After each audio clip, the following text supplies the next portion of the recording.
Assalamu alaikum. So again, you have Aslam today for another lecture of this series that we are going to complete by today. That's ancient history. You'd be surprised that we almost try to cover each and every part of ancient history in less than 20 or 22 hours. How is it possible?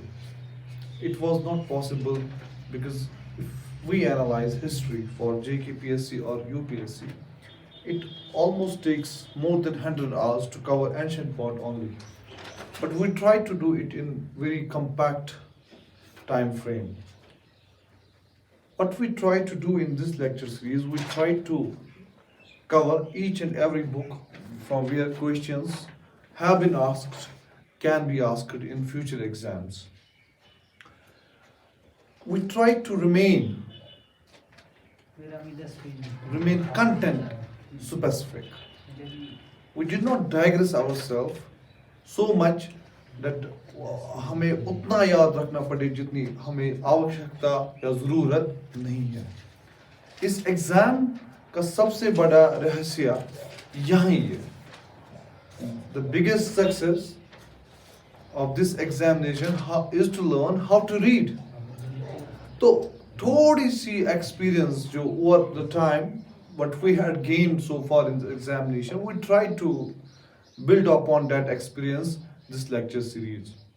ये lecture series जो अभी ancient की आज या कल खत्म हो रही है, एक कम्प्रिहेंसिवली हमने टच किया. Though we did not touch specific main topics with regard to this lecture, but we will be doing it once we are able to cover medieval part. और जब आपका प्रिलिमिनरी हो जाएगा तो मैं आपको यहाँ से कल इसकी तरफ ले जाऊँगा खुद ही मेंस की तरफ कि कैसे पूछते हैं कल्चर से सवाल, हिस्ट्री के सवाल मेंस में आपको कैसे डीलिंग करनी है.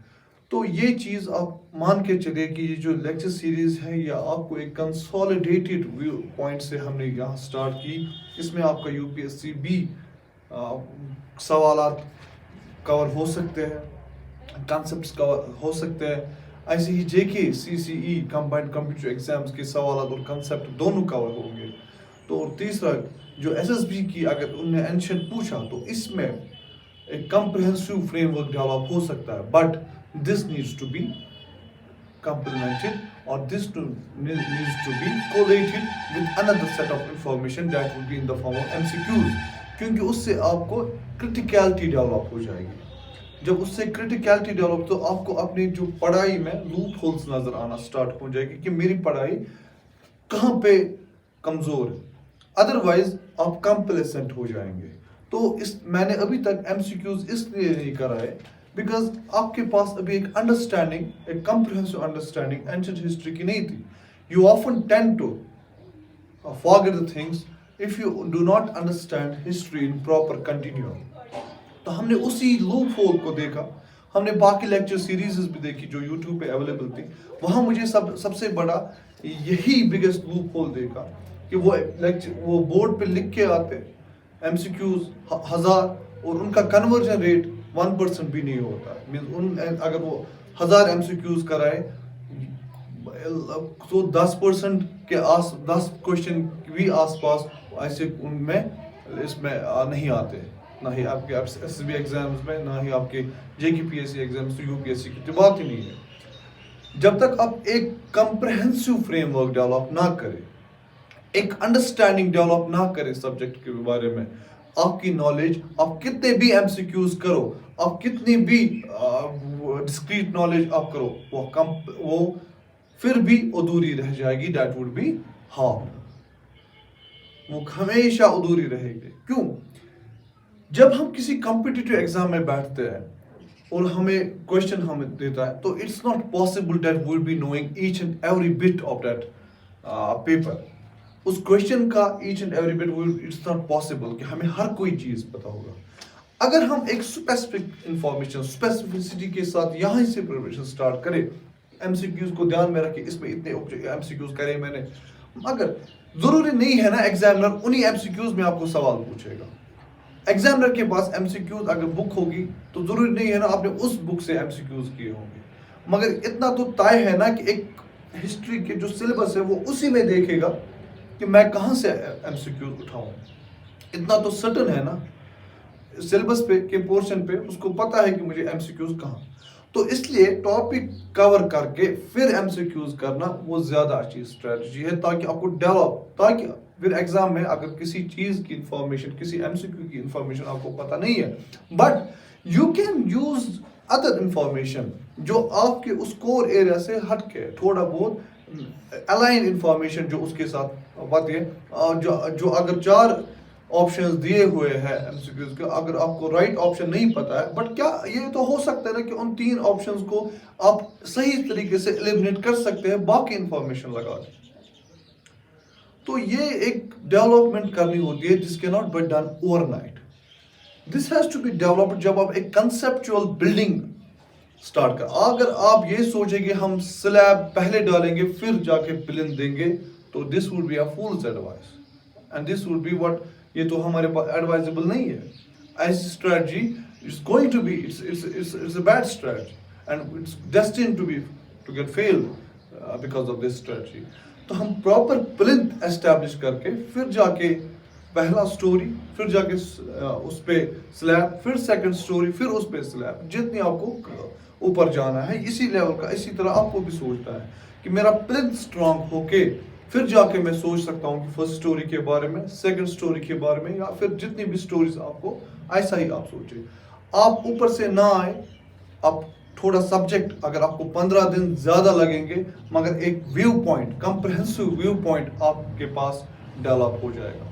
So without wasting any further time, let's start today's topic, that would be post-Gupta period, and from here we'll be moving to early medieval India. इंशाल्लाह वो कल से ये हमारे पास अर्ली मेडिवल इंडिया की दास्तान शुरू हो जाएगी। नाउ पोस्ट गुप्ता पीरियड,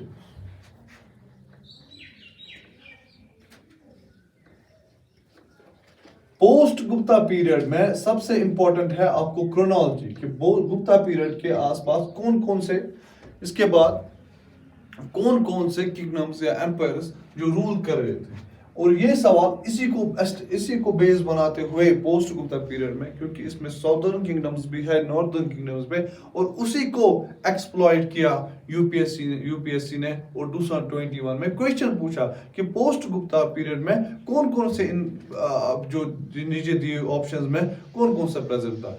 तो मींस आप कहाँ ये इंफॉर्मेशन कहाँ बिल्ड हो सकती है आपको एक जनरल नॉलेज बुक पढ़ के। ये तो हमें कंप्रहेंसिव व्यू फ्रेमवर्क बना के इसका आंसर दे सकते हैं।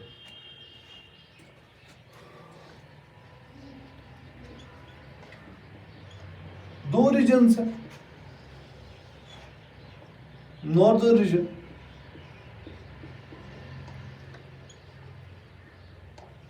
और साउदर्न।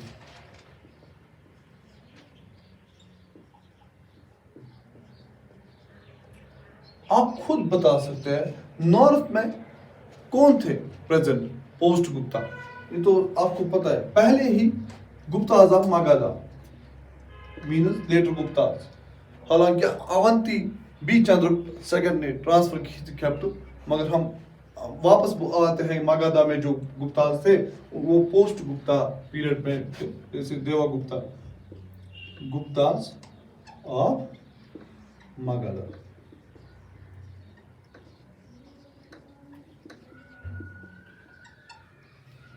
उनकी कैपिटल भी एस्टैब्लिश पहले कहाँ थी, मगधा की, फिर उन्होंने चंद्रगुप्ता सेकंड ने कहाँ ली, अवंती। तो लेटर गुप्ता या पोस्ट गुप्ता में कौन आएंगे, वापस मगधा वाले। ऐसा मुझे क्यों यहाँ लिखा है स्पेसिफिक मुगल मगधा, इसको ध्यान देना है। Pushyabhuti dynasty of Thaneshwar,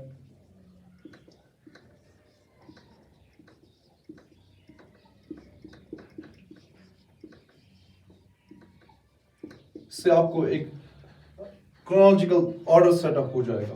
Pushyabhuti dynasty of Thaneshwar, तो मैं थानेश्वर इसलिए साथ रख रहा हूँ क्योंकि आपको अभी पढ़ना है। थानेश्वर हरियाणा में जगह, ठीक है।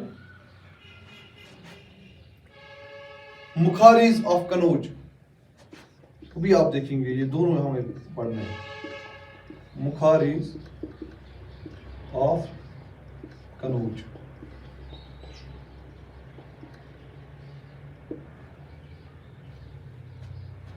और वाला भी गुजरात में है, क्योंकि नॉर्थ में है तो वहां उनको क्या बोलते हैं जो वहां रूल करे, माइत्रकाज ऑफ वाला भी. हाँ, कनौज यूपी में है ना.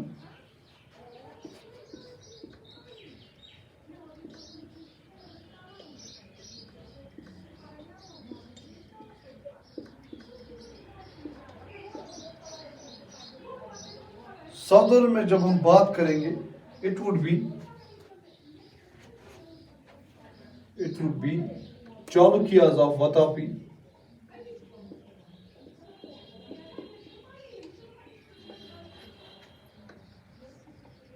Chalukyas of Vatapi, Pallavas of Kanchi, Kanchipuram,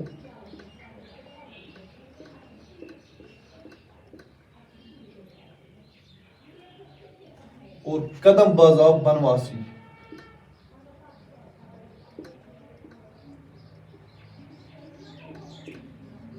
means जब ऑप्शंस में आपको दिखेंगे, चाहे नॉर्थ का पूछो, फिर उस पर डिपेंड करता है वो नॉर्थ का पूछेगा या साउथ का पूछेगा, या दोनों का कौन सा. अगर किसी का स्पेसिफिकली उसने रेफरेंस नहीं किया है कि नॉर्थ में कौन साउथ, तो आपको ये ऑप्शन देख के लिखना है कि कौन सा किंगडम पोस्ट गुप्ता में अर्ली मिडिवल इंडिया से पहले प्रेजेंट था.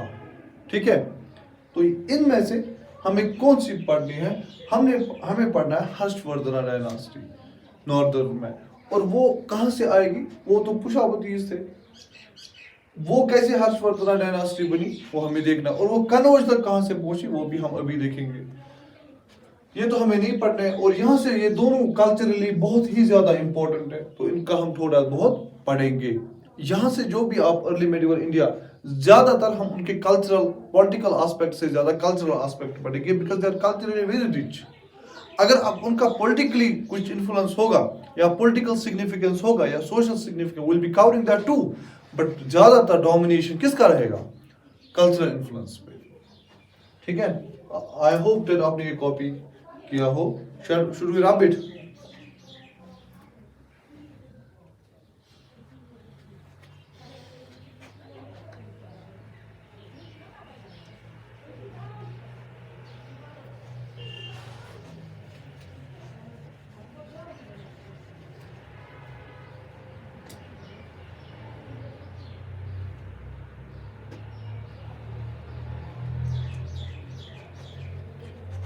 Harshvardhan dynasty.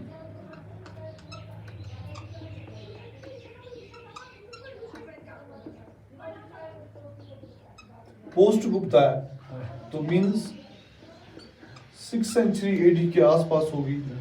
It will be 550 to 647 AD.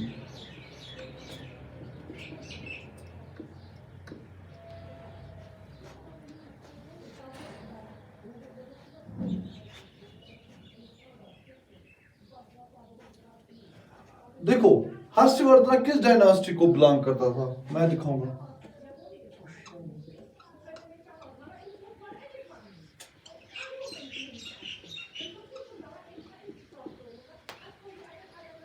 Pushyabhuti कहां रूल कर रहे थे? थानेश्वर में. थानेश्वर कहां है?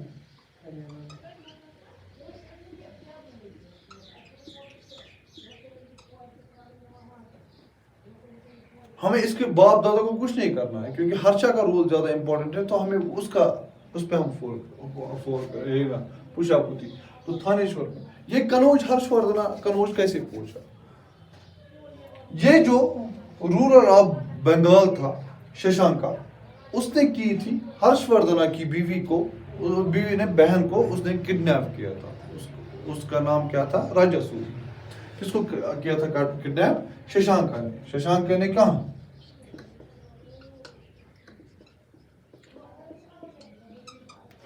ये क्या था? Ruler of Bengal. आपको ये लिखने की जरूरत नहीं है, it's not important for your examination. मैं आपको थोड़ा समझा रहा हूँ। ये गाजी कनौज पहुंचा, ठीक है। शशांका कहाँ का रूलर था? इसने किसकी बहन को किडनैप किया था? हर्षवर्धना की kidnapper, sister of HV, Harshavardhana, राजा सूरी उसका नाम था। गृहवर्मन राजा सूरी का हस्बैंड था। कौन? और गृहवर्मन कहां का रूलर था? वो था रूलर ऑफ कनौज। किसका रूलर था वो? गृहवर्मन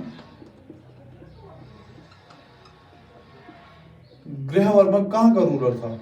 रूलर ऑफ कनौज। और शशांका कहां का रूलर था? Ruler of Bengal. शशांका ने क्या गलती की थी? शशांका ने किडनैप किया था किसको? सिस्टर ऑफ हर्षवर्धना को। शशांका ने किसको किडनैप किया था? Ruler of sister of Harshvardhan, जिसका नाम था राजा सूरी। और राजा सूरी किसकी बीवी थी? गृहवर्मन की। किसकी बीवी थी वो? गृहवर्मन। और गृहवर्मन कहां का रूलर था? कनौज का। मगर गृहवर्मन को मारा गया। किसको? जो इसका अब हर्षवर्धन का साला था, साला नहीं जीजा था, इसको मारा गया। क्या तो मीन्स यहां वैक्यूम क्रिएट हो गया ना। अगर हर्षवर्धन थानेश्वर में रूल कर रहा था, तो जब यहाँ कनौज का रूलर ही मारा गया, तो वो उसको अब कौन उसकी क्योंकि जो उसका जीजा था उसको मारा गया। और अब वो पॉलिटिकल वैक्यूम को फिल करने के लिए उसने थानेश्वर और कनौज को मिलाया। इट्स नॉट देवर उनको मिलाया ज्योग्राफिकली, दोनों एक पॉलिटिकल सेंटर्स डेवलप हो गए। और उसने अपनी कैपिटल कहाँ शिफ्ट की? कनौज। आया समझ कि तो कहां से हर्षवर्धन रूलर, अगर वो थानेश्वर का था तो वो कनौज कैसे पहुंचा? ये आया समझ? हाँ, पूरी तरह से समझा? ठीक है। यस, शशांका और देवाबूटी के साथ और उनको हराया, तो फिर जाके वो कनौज का रूलर बन गया। हाँ, political alliance was between Devagupta and Shashanka, not with Grihava. Grihava was all left alone. That's why he was crushed. Finally, he was defeated, right? King of Kanauj after that. Who? Harshavardhan. Yes, yes, he shifted. उसके cultural center ही बन गया ये। फिर अभी देखेंगे ना आप कनौज की importance। तो हर्षा रूल फ्रॉम कनौज, थानेश्वर का रूलर, और पहुंच गया कहाँ रूल करने? कनौज। और जब मेडिवल इंडिया आएगा, अर्ली मेडिवल इंडिया, वहां आप देखोगे कि इस एक कनौज के लिए बड़ी स्ट्रगल, 3 पावर्स में स्ट्रगल, मानो दे आर उनका struggle, war of struggle start हो गया। उस वार को हम बोलते हैं ट्राइपार्टिट struggle.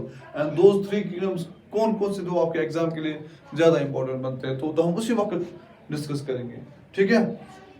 Now Harshavardhana is important for cultural importance rather than political importance। मगर थोड़ा बहुत इसका political importance हम समझेंगे, फिर जाके हम cultural करेंगे। क्या आप समझ सकते हो पहले ही political importance क्या था इसका? आप ही बताओ। हर्षा का, अब हर्षा रूलर बन गया ना कनौज का। political importance ये था, he became successful in a power struggle and he became a ruler of Kanauj, बन गए ना। और उसके बाद भी जो हमें बताया जा रहा है कि जो ईस्ट और वेस्ट में ये दोनों जगह सक्सेसफुल हो गया। he was successful in east की तरफ भी और वेस्ट की तरफ भी। कौन? हर्षा। अगर हम इसने अपना जो लिया होगा, अगर इसने कोई स्ट्रगल या एनेक्सेशन स्टार्ट की होगी ईस्ट और वेस्ट में, उन दोनों जगह ये successful in east and west towards east। East क्या? मगधा भी इसने अपने अंदर लिया, वो तो था ही पहले, और बंगाल भी, ठीक है। बट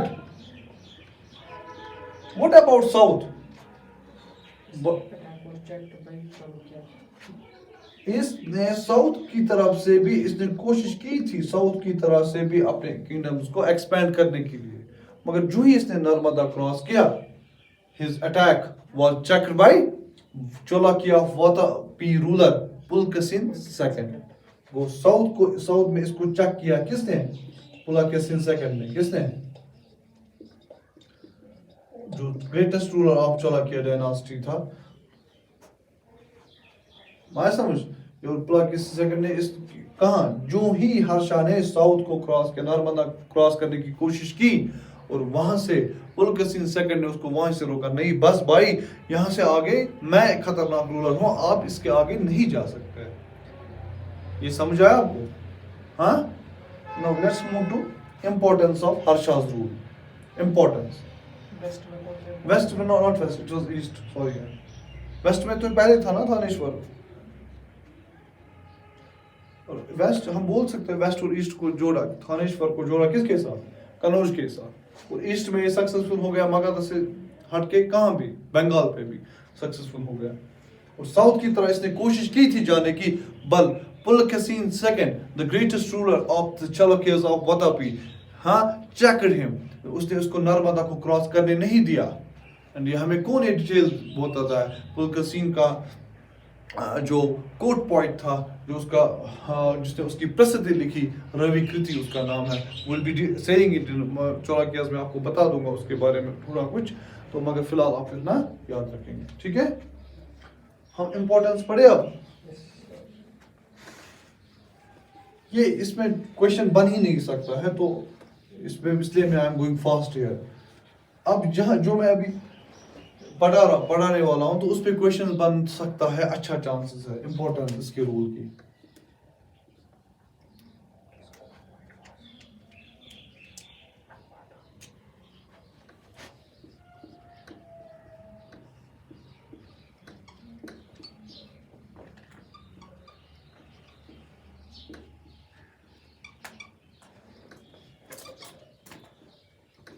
जो मैं पॉइंट बताऊंगा आप वो लिखते जाएंगे, क्योंकि अगर मैं भी बोर्ड पे लिखने लगा तो may be you may miss that, हमें ज्यादा टाइम लग सकता है उससे, ठीक है? इसके वक्त अगर हमने चंद्रगुप्त II की टाइम फाहिन को आते हुए देखा, फाहिन को हमने कहाँ देखा? गुप्ता एम्पायर में। तो ह्यून सेंग इसी के वक्त, इसी के रीन के वक्त यहाँ आया था। Means Hiuen Tsang the Chinese pilgrim visited during his time. कौन? ह्यून सेंग।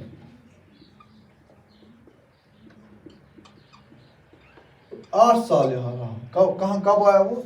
635 से 643 AD में। मीन्स इसी के ह्यून सेंग जो चाइनीज पिलग्रिम था, उसको वो नालंदा में रहा, नालंदा महावीरा, जिसमें हमने परसों कुमारगुप्ता के वक्त जो बनी हुई थी, तो उसी वहाँ रहा। उसने वहाँ बुद्धिस्ट उसके बारे में थोड़ा पढ़ा, जाना, सीखा, मगर वो किसके रीन में आया था? अगर क्वेश्चन पूछा, हर्षा के रीन में, और ये टाइम पीरियड था, 8 साल का टाइम पीरियड था, ठीक है? और जब वो आया तो उसने हर्षा की सोसाइटी के बारे में हमें कुछ बताया, और जो मुझे आपके एग्जाम के लिए जो इम्पोर्टेंट लगा, तो आपको क्वेश्चन पूछा जा सकता है, तो उसने क्या कहा है? क्या उसने कहा है हर्षा के टाइम के वक्त 2 असेंबलीज हो गई। कौन सी 2 असेंबलीज? एक हमें कौन बताता है? Hyun Seng. 2 assemblies that took place during Harsha's time.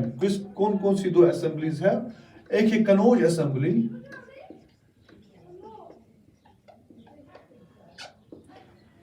Assembly, और दूसरी कौन थी? प्रयागराज।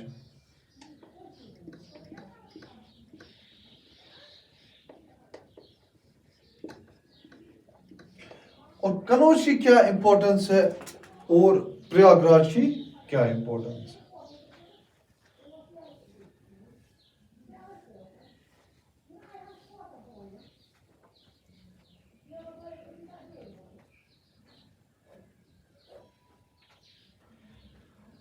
कनौज की इंपॉर्टेंस है, इसको किसकी ऑनर में की गई थी?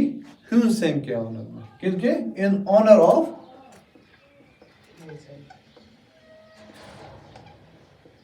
Hyun Tsang. और क्यों की गई थी? ताकि पॉपुलैरिटी मिले, पॉपुलराइज हो जाए। कौन पॉपुलराइज हो जाए? Mahayana Buddhism.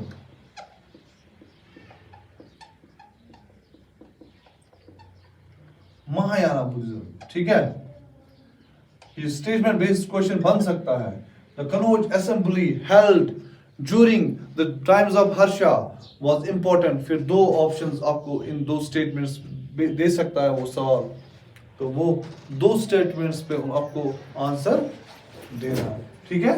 To popularize Mahayana sect of Buddhism.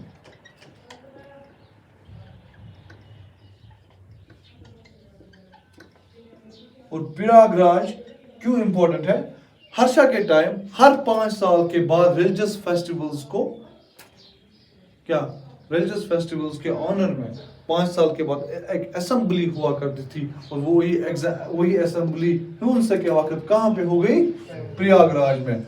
और ये माना जाता है जो कुंभ मेला है, कुंभ फेयर है, that traces its history to Prayagraj assembly, ठीक है। तो इसलिए ये इंपॉर्टेंट बनता है कुंभ फेयर के लिए, ठीक है। क्यों? जो प्रयागराज है जिसका नाम कुछ टाइम पहले इलाहाबाद हुआ करता था, अब वापस उसको इलाहाबाद से क्या बनाया गया? प्रयागराज, यही बनाया गया ना। तो यही उसकी इंपॉर्टेंस थी। प्रयागराज तो हिस्टोरिकल नेम है ना उसका, तो उसका नाम क्या चेंज किया था? शायद अकबर के टाइम में क्या किया था? इलाहाबाद। तो अब वापस किया गया प्रयागराज। और ये कन्फ्लुएंस ऑफ गंगा, सरस्वती और यमुना पे है। और वहां जाके क्या हो जाता है? अभी कौन सा इंपॉर्टेंस है? कुंभ मेला, ठीक है, कुंभ फेयर। समझ आए? हाँ। और यही ह्यून सैंग हमें बनाता है। हर्षा ने क्या किया था? लैंड रेवेन्यू नालंदा यूनिवर्सिटी को मेंटेन करना था। किस यूनिवर्सिटी को? नालंदा यूनिवर्सिटी। उसके लिए पैसे जरूरत थी ना, तो वो रेवेन्यू की 100 विलेजेस से रेवेन्यू आता था। कितने विलेजेस से? 100 विलेजेस का रेवेन्यू किसकी मेंटेनेंस में लगता था? और वो 100 विलेजेस किसने डोनेट किए थे? हर्षा ने। मींस हर्षा के वक्त 100 विलेजेस डोनेट किए थे। किसके? 100 विलेजेस का रेवेन्यू जो किसकी मेंटेनेंस में लगता था? नालंदा यूनिवर्सिटी। और नालंदा यूनिवर्सिटी किसका सेंटर था? बुद्धिस्ट सेंटर से। यहाँ से हमें क्या रेफर होता है? यहाँ से हमें ये चीज पता चलती है कि जो हर्षा का जो रिलीजियस टोन या रिलीजियस जिस रिलीजन की तरह से वो पैटर्नाइज करना स्टार्ट किया था उसने, दैट वाज बुद्धिज्म। यही पता चलता है ना।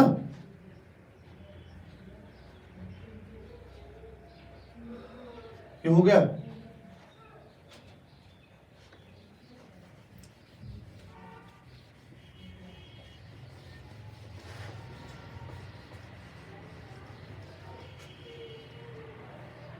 ये स्टेटमेंट अब ज्यादा ध्यान देंगे आप।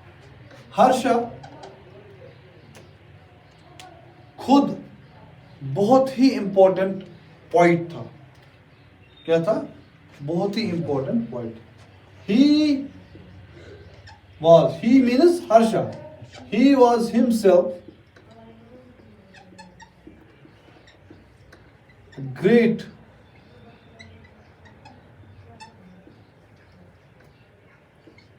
poet and also patronised. और साथ ही साथ बाकी पॉइंट्स को भी पैट्रोनाइज किया गया। मींस उसने कल्चरल डेवलपमेंट में ये बड़ा ही अनोखा काम किया।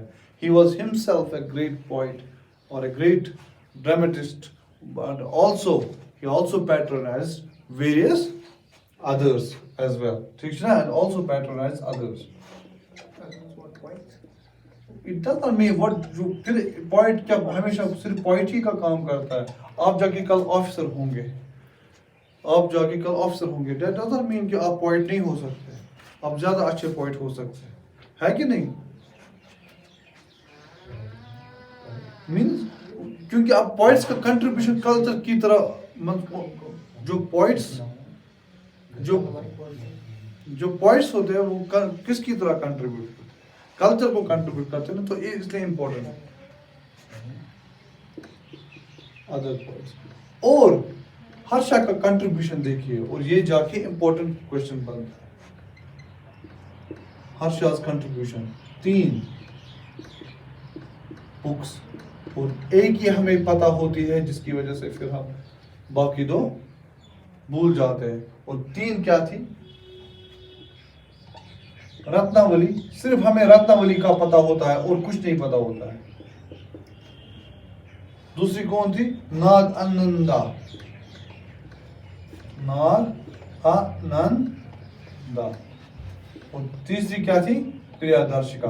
और हमें एक ही पता होती है, 2 हमें पता नहीं होती है और हम मैच द फॉलोइंग क्वेश्चन में स्ट्रगल करते हैं। ठीक है, प्रियदर्शिका।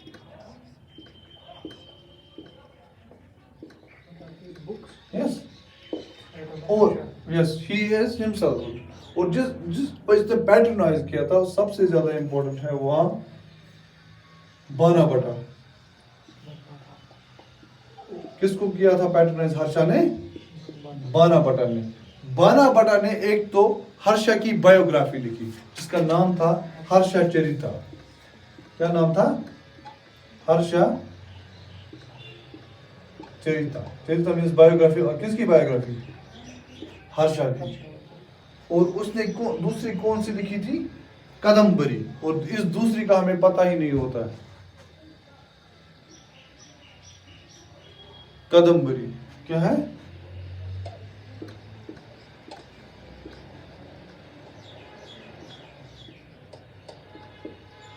और हर्षा के साथ साथ अगर आपको पूछा जाएगा क्या इसने सिर्फ बाना भट्ट को पैटर्नाइज किया?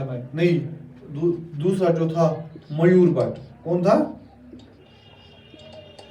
मयूर भट्ट।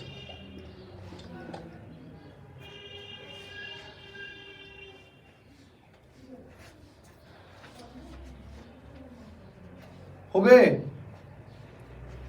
ठीक है, this is all about Harsha.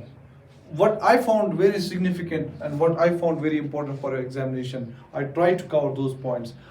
It's not healthy to read each and every detail because उसमें questions की importance होनी चाहिए ना, तो मुझे नौहान वो नहीं लगी। ठीक है, जो क्वेश्चन की importance है इन पोर्शन में मुझे लगता है कि आ सकता है।